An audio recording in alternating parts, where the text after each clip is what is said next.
महापराक्रमी खर जब रामचंद्र के आश्रम की ओर चला, तब लक्ष्मण और रामचंद्र को भी वही उत्पात देख पड़े।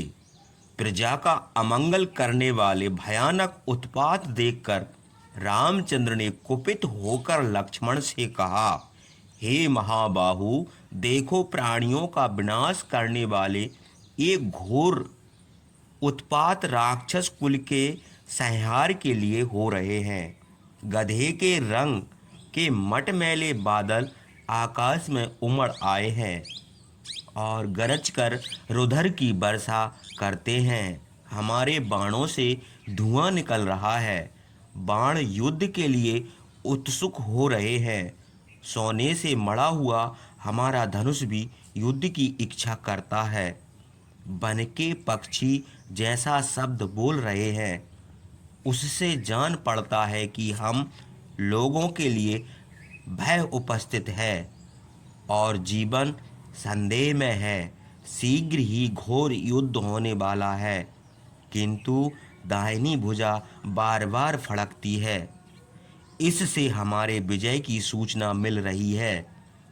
हे वीर, इस युद्ध में हमारी विजय होगी और शत्रु परास्त होगा, क्योंकि तुम्हारा मुंह बड़ा प्रसन्न है।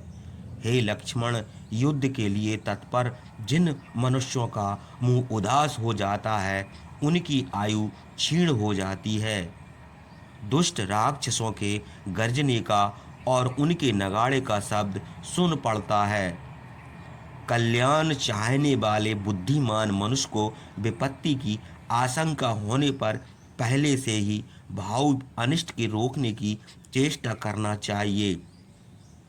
इसलिए तुम अपना धनुष बाण ले लो और सीता को लेकर वृक्षों से घिरी हुई पहाड़ी की कंदरा में जा बैठो।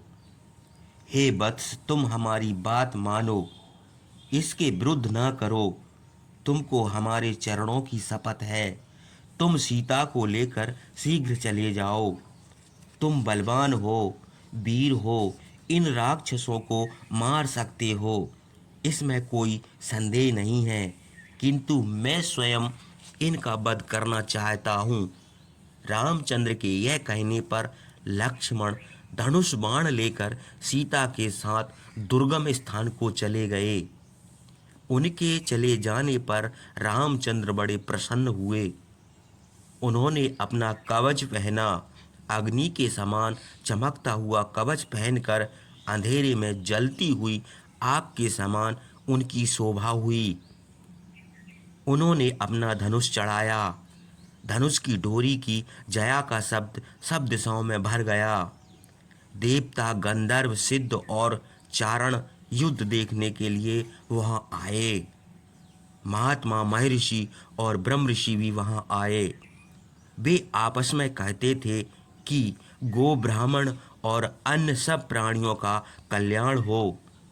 जिस प्रकार विष्णु के चक्र लेकर युद्ध में दानवों का विनाश किया था, उसी प्रकार रामचंद्र राक्षसों को मारें। उन लोगों ने एक दूसरे की ओर देखकर फिर कहा, भयानक काम करने वाले राक्षस तो 14,000, किंतु धर्मात्मा रामचंद्र अकेले हैं। युद्ध कैसे होगा? इस प्रकार बातें करते हुए राज ऋषि, सिद्ध, विद्याधर और विमानों पर बैठे हुए देवता बड़े आश्चर्य से देखते थे। युद्ध के लिए खड़े हुए महातेजस्वी रामचंद्र को देखकर सब प्राणी डर के मारे बड़े दुखित हुए। कुपित होने पर महात्मा रुद्रदेव का जैसा भयानक रूप होता है, वैसा ही उस समय कठिन काम करने वाले रामचंद्र का रूप हो गया। रथ पर बैठे हुए देवता, गंधर्व और चारण आपस में बातें कर रहे थे। उसी समय राक्षसों की भयानक सेना का गंभीर शब्द सुना पड़ा।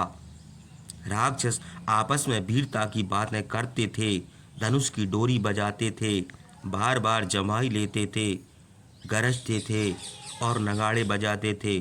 उनका घोर शब्द उस वन में फैल गया।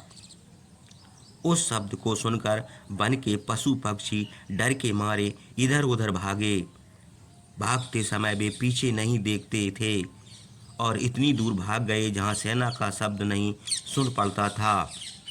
बड़े बेग से वह सेना रामचंद्र के सामने आ गई।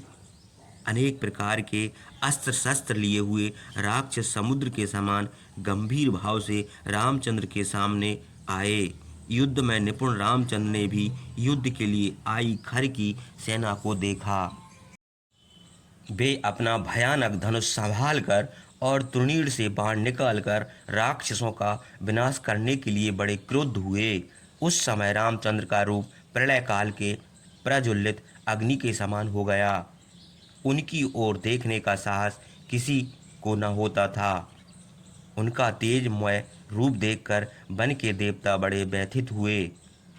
दक्ष का यज्ञ विध्वंस करने के लिए कुपित महादेव का जैसा स्वरूप हुआ था, वैसा ही उस समय क्रुद्ध रामचंद्र का रूप देख पड़ा।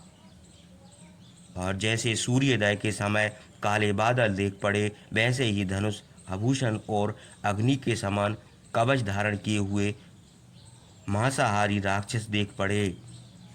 अपनी सेना के साथ आश्रम पर पहुंचकर खर ने शत्रुनाशन धनुर्धर कुपित रामचंद्र को देखा। उसने अपना धनुष चढ़ाया और सारथी को रामचंद्र के सामने रथ ले जाने की आज्ञा दी।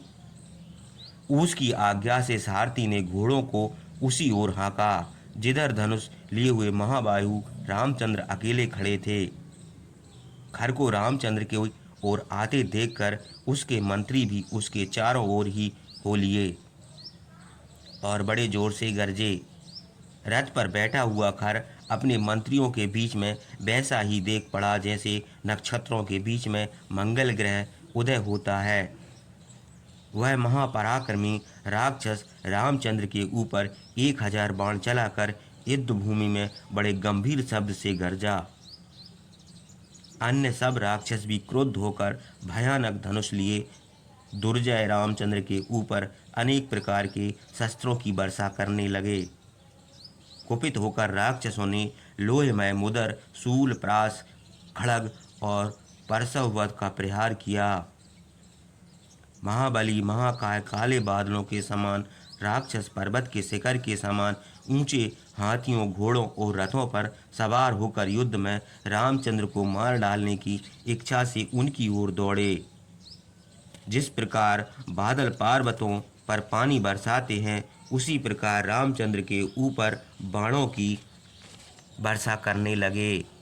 उस समय भयानक राक्षसों से घिरे हुए रामचंद्र वैसे ही शोभित होते थे जैसे प्रदोष की रात्रि में पार्षदों के बीच महादेव की शोभा होती है। राक्षसों के चलाए हुए अस्त्रों को रामचंद्र ने अपने बाणों से उसी प्रकार रोक लिया जैसे नदियों के प्रवाह को समुद्र रोक लेता है। राक्षसों के शस्त्रों का प्रहार लगने पर भी वज्रों से आहत पर्वत के समान भी व्यथित नहीं हुए, बल्कि सारा शरीर रुधिर से लथपथ हो जाने के कारण संध्या के समय बादलों से घिरे हुए सूर्य के समान शोभित हुए। रामचंद्र को हजारों राक्षसों ने घेर लिया। यह देखकर देवता, गंधर्व, सिद्ध और मय ऋषि बड़े दुखित हुए। रामचंद्र ने भी क्रोध होकर धनुष की डोरी कान तक खींचकर सैकड़ों हजारों तीक्ष्ण बाण छोड़े। उन्होंने सुवर्ण भूषित, जिनको कोई रोक न सके, कालपास के समान असहम बाण चलाए। रामचंद्र के छोड़े हुए बाणों से बहुत से राक्षसों का विनाश हुआ। राक्षसों की देह में घुसकर रुधिर से लिप्त होकर बाण आकाश को चले गए और प्रज्वलित अग्नि के समान देख पड़े। रामचंद्र के धनुष से छूटे हुए असंख्य तीक्ष्ण बाण राक्षसों का संहार करने लगे। उन बाणों से राक्षसों के हजारों धनुष, ध्वजाएं, ढालें, कब्जें और हाथी की सूंड के सामने भुजाएं जो आभूषणों से शोभित थीं, कटकर रणभूमि में गिर पड़ीं। रामचंद्र के धनुष से छूटे हुए बाणों ने सोने की कवच पहने हुए सारथियों को, घोड़ों को, हाथियों को, उन पर सवार राक्षसों को, घोड़ों सहित घुड़सवारों को और पैदल सैनिकों को छिन्न भिन्न करके यमलोक को भेज दिया। राक्षस पैने बाणों से घायल होकर बड़े दुख से भयानक बोली में चिल्लाने लगे। जैसे आग लग जाने से सूखा हुआ वन जल जाता है, वैसे ही रामचंद्र के मर्मभेदी बाणों से राक्षसों की सेना व्याकुल हो गई। राक्षसों की सेना के कुछ पराक्रमी सूर राक्षसों ने रामचंद्र के ऊपर प्रास, परशवद और शूल चलाए, किंतु महाबाहु महाबली रामचंद्र ने अपने बाणों से उनके शस्त्रों को रोक लिया और पैने बाण मारकर उनके सिर धड़ से अलग कर दिया। जैसे गरुड़ के उड़ने पर अनेक पंख की वायु वृक्ष टूटकर गिर पड़ते हैं, वैसे ही रामचंद्र के बाणों से कटकर राक्षस पृथ्वी पर गिरने लगे। उनके धनुष और ढालें भी कटकर गिर पड़ीं। जो राक्षस मरने से बचे वे घायल और व्याकुल होकर अपनी रक्षा के लिए घर की ओर भागे। राक्षसों को भागते देखकर दूषण धनुष लेकर उनको ढांढस बंधाता हुआ रामचंद्र की ओर कुपित यमराज के समान दौड़ा। युद्ध से भागे हुए राक्षस दूषण का आश्रय पाकर लौट पड़े।